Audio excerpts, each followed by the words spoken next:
दूसरे अध्याय में सांख्य योग का वर्णन है।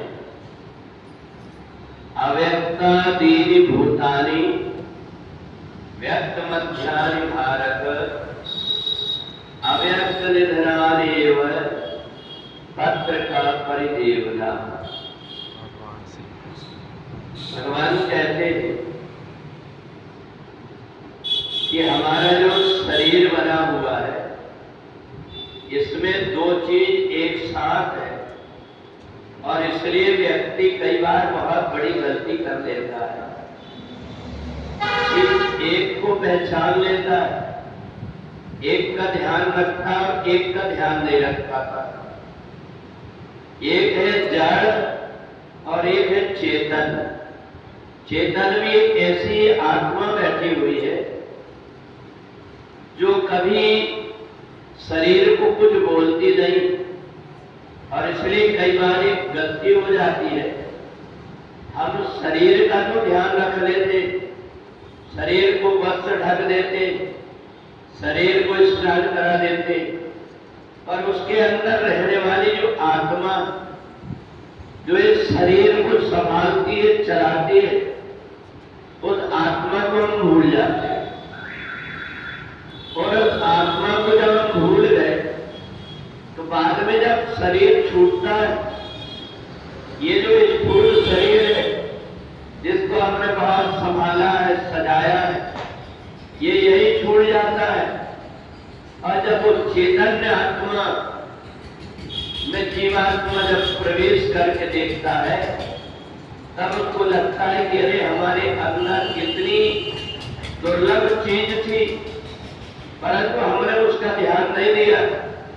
धन कमाने में तो हम लगे रहे, घर बनाने में, परिवार बनाने में लगे रहे, परंतु जो आत्मा जिससे हमको सुनने की शक्ति मिल रही है, जिससे बोलने की शक्ति मिल रही है, हमने उसका ध्यान नहीं दिया। और इसलिए बाद में व्यक्ति को बाद में पछताना पड़ता है शरीर छूट जाने के बाद। और फिर शरीर छूट जाने के बाद जब पछताता है तो का वर्षा जब कृषि सुखाने समय बीत फिर का पछताने।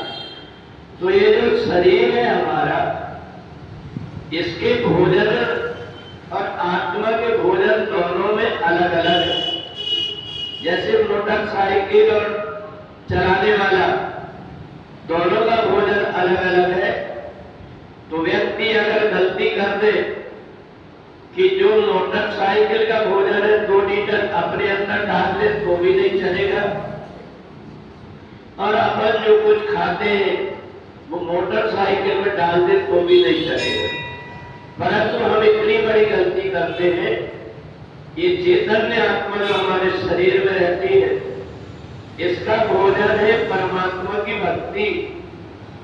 और बिरला कोई व्यक्ति है जिसको ये ज्ञान हो पाता है कि जो मेरी चैतन्य आत्मा है, शरीर भले मिट जाएगा पर ये चैतन्य आत्मा फिर से कहीं न कहीं जाकर के जन्म लेगी।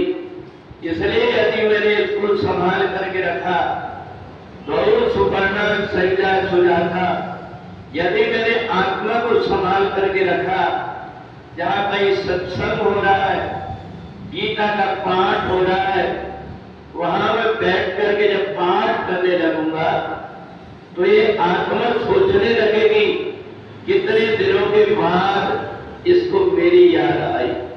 बहुत से व्यक्ति तो ऐसा होता है पूरा जीवन व्यतीत हो जाता है, अच्छा शरीर को संभाल लेते, अच्छे अच्छे मकान और गाड़ी बना लेते, परंतु अपनी आत्मा के लिए कुछ नहीं बना पाते।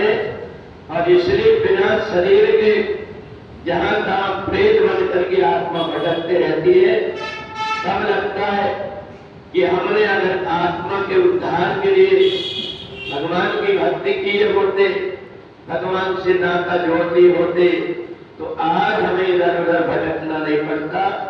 ये समझदार व्यक्ति शरीर के अंदर रहने वाली आत्मा को थोड़ी देर बैठ करके जब देखता है कि मेरे अंदर की जो आत्मा है ये मेरे से क्या चाहती है, और वो सत्कर्म करने लगता है, तो उसकी आत्मा अपने आप पुष्ट हो जाती है और फिर उसे जन्म और मरण के चक्कर में पड़ना नहीं पड़ता।